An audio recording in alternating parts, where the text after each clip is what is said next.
교화소 number 12. We have Camp 14 with a mine right there, as you can see. Camp 15 also has mine activity. And here at Camp 16, you can also see active mine activity. This is Camp 22. It has reportedly been closed down, but I thought it was really important just to still show you how important the mining activity is at the camp. If you can see to the very right, that is the entrance of the camp. And then they have a railway that takes the what is mined and takes it out of the camp. And that just shows you how important it is for each of these camps to have it that close to the entrance, that this is their main export. Now, the coal industry is actually one of the most important sectors for North Korea. It accounts for about 53% of their energy and their mining consumption. And of the mining industry, in the mining industry, there are two main sectors. The major one is coal, as I said, and then the second sector is for metallics and non-metallics. I'm going to go back to this slide. You can see all the different minerals, metallic and non-metallic minerals that are mined in North Korea. And the North Korea uses, they've institutionalized the mining industry because of its importance. They have the Ministry of Coal Industry, the Ministry of Metal Industry, and the Ministry of Extractive Industry. And so they've really institutionalized it and made a whole, as a whole part of their government. Now, as you can see in these political prison camps, this is how they provide labor for their mining activities, by using the forced labor in the political prison camps. And these are the people who can be at the lowest levels of Songbun, which is their social classification system. But they could also be high-level defectors, or high-level North Koreans imprisoned at these political prison camps. Our witnesses went over some of the atrocities that are happening at these political prison camps. And just to illustrate how malnourished these prisoners are, who are forced to work in the mines, which are, as is, very harsh conditions working in these mines. There has been testimony that men have lost up to, or around 30 kilos or 66 pounds of their body weight. There has been witness testimony of women losing more than half their body weight, going from 125 pounds to 60 pounds. That is emaciated. So these people are forced to undergo harsh conditions in these mines with very low, below subsistence food rations, where they actually have to rely on insects and rodents to supplement their diet. Of course, Rosa, the bottom line is that the supply chain of North Korea's extractive industry is tainted. It doesn't matter, perhaps we don't know yet the exact percentages, but we know the locations, we know the mines where political prisoners and other prisoners work as well. One can use satellite imagery to look at the railway lines, for example, and look at the ports where the coal or the minerals extracted with slave labor end up, and thus make a very strong argument that this supply chain that provides the majority of North Korea's exports is actually tainted by slave labor or forced labor. I mentioned a couple of minutes ago, and our distinguished panelists in a few minutes will be addressing this issue, I'm sure, the issue of the disproportionate repression of women in North Korea. The methodology that we follow is to look at detention facilities, and we look not only at the political prison camps. Remember, our witnesses mentioned this morning. There is the Chikyo-so short-term detention facility, there is the Kyohwa-so forced labor camps, re-education camps. Despicable atrocities happen at all of these facilities regardless of the period of detention.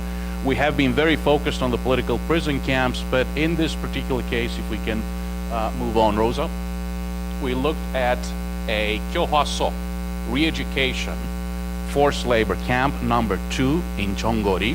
What our witnesses told us was that so many women who had been forcibly repatriated from China were sent to this facility that they had to build a new annex. And we were able to confirm, verify, if you compare the two pictures, verify through both witness testimony and satellite imagery that indeed a new compound had been built. And according to witnesses, including former prisoners, about 80% of the women held there, 800 out of 1,000, are refugees forcibly repatriated from China.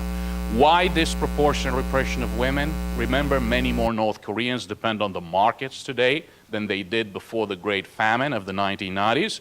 It is primarily women who have assumed responsibility for the survival of their families. It is primarily women who get arrested for alleged wrongdoing at the markets. And remember that both witnesses reminded us of small mistakes, those small mistakes that shatter lives. People end up in prison camps. Well, for the same kind of small mistake, perceived wrongdoing at the markets, women are subjected to disproportionate repression. It is women who primarily cross the border into China without the government's approval. So, of course, it's women who primarily get arrested, forcibly repatriated, imprisoned in the process. No, let's move to the end of the presentation. So once again, we thought to do this very quickly as an intro to our next panel. Would you happen to have any questions? Yes, sir. Very good to see you again. Ralph Winnie with the Eurasia Center. I had a question about foreigners that are detained in North Korea, like Ada Wombier, Tony Kim, and say the American that were trying to do the filming in North Korea and were detained many years ago. Were any of them put in these kind of political camps, or are they kept in a separate detention center so as not to contaminate the residents, if you want to call them that, with new ideas? And what kind of work is HRNK doing in terms of helping to promote people that are being illegally detained in North Korea, that are not necessarily North Koreans, but are foreigners that have been kidnapped or involuntarily detained by the government? Ralph, thank you for the questions. Foreign nationals are usually held at separate facilities for the reasons that you mentioned. But we also remember that the first one to tell us the story of North Korea's hidden Gulag was a Venezuelan national, Ali Lameda. He went to North Korea in the late 1960s together with a Frenchman, Pierre Sédieu.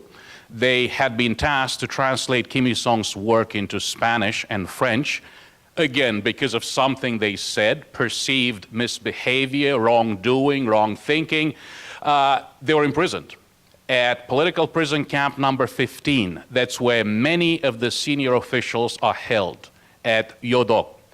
And actually, it was the president of Romania, Nicolae Ceausescu, was good friends with Kim Il-sung, and he intervened on their behalf. Because of this horrendous treatment that the witnesses and Rosa Parks were mentioning earlier, the Frenchman Pierre Sédieu died in Pyongyang, but Ali Lameda lived, and he actually lived to tell his story. And perhaps because that story came from a foreign national, perhaps that's one of the reasons why, of course, the regime in Pyongyang would want to keep them captive, hold them captive together with the general political prison population. I think that if a foreign national ended up in a political prison camp of North Korea, that would pretty much amount to a death sentence. We've heard that North Koreans themselves can hardly imagine being allowed out of these camps.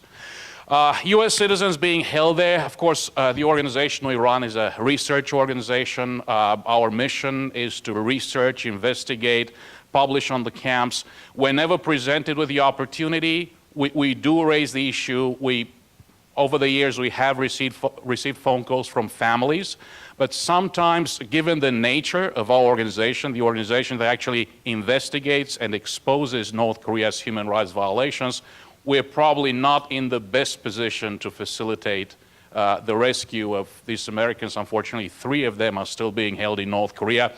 Again, Otto Warmbier received a 15-year sentence for a joke, silly joke, but it wouldn't amount to anything graver than a prank, a frat prank, basically. And he's doing very hard labor in North Korea for that reason. Okay, so he's doing hard labor, but not as bad as what they're doing with Iraq quarry, 40-hour, 80-hour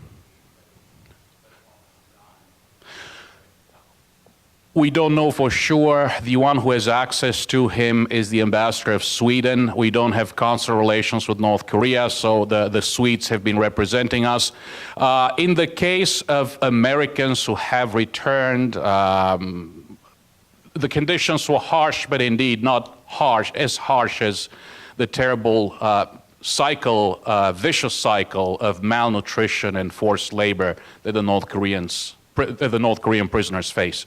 I think I can take 2 final questions. One, Peter, and then Sir. Yes. There's been a lot of references to witnesses and information coming out of the camps. At the same time, it's been said that defectors are the best source of information to the outside world. So could you clarify who are these witnesses in general terms?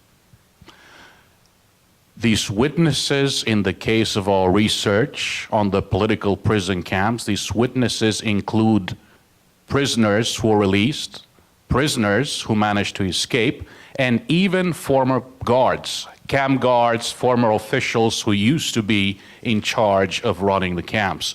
And again, we might as well hear from North Koreans who came very up close and personal to the political prison camps or the Kyohaso labor camps. So we have much more evidence today. Of course, we knew about the camps in the 1990s.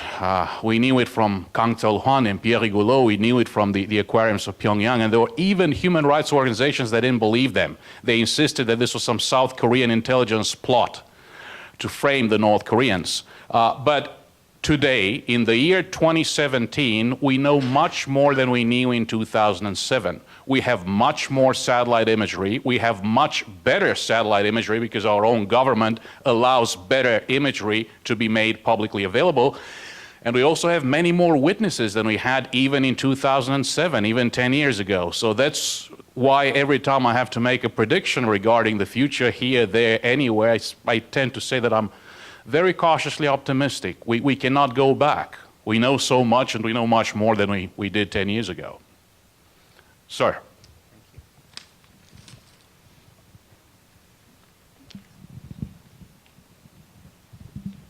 Thank you. Mitsuo Nakai is my name. Along with the previous questions, there have been quite a few Japanese were kidnapped quite a few years ago. So far, one for sure were allowed to return that I know of. I may be not accurate, but do you have any other information on that? Thank you for your question, sir. In 2002, then the leader of North Korea, Kim Jong-il, met with the Japanese Prime Minister, with Prime Minister Junichiro Koizumi, and admitted to the existence of this terrible practice allegedly by rogue agents of the regime of abducting Japanese nationals and nationals of other countries. Our organization, the Committee for Human Rights in North Korea, has published a report entitled Taken on this particular topic of abductions. There is a group of 5, so they admitted to the existence of 13 abductees, claiming that 8 of them were dead. Later on, it turned out the DNA didn't match. Another terrible story. But one of those who did manage to return was Soga Hitomi, who was none other than the wife of Charles Jenkins, one of the U.S. Army deserters who had the terrible idea to cross the DMZ into North Korea. And it was actually from the pictures that Charles Jenkins brought with him, and it was from the book that he authored that we found out about other abductees. There was a Thai lady who was simply listed as a missing person. She happened to appear in the background of a photo taken at the beach by Jenkins and his wife. There is a Romanian lady. These two were allied countries, was taken in 1978. Her family didn't know anything about her until they watched a British documentary about the deserters. The story came out. So yes, surely. Many of these abductees continue to be held in North Korea, and this continues to be an issue of major concern for any organization addressing human rights in North Korea. Well, taking this opportunity, I would like to invite our three distinguished panelists to join me on stage.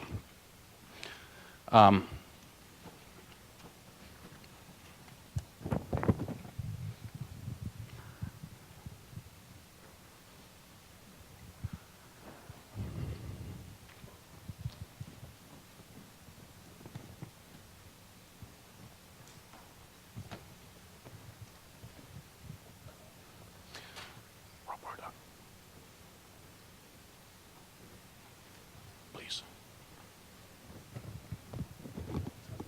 Thank you. Perfect.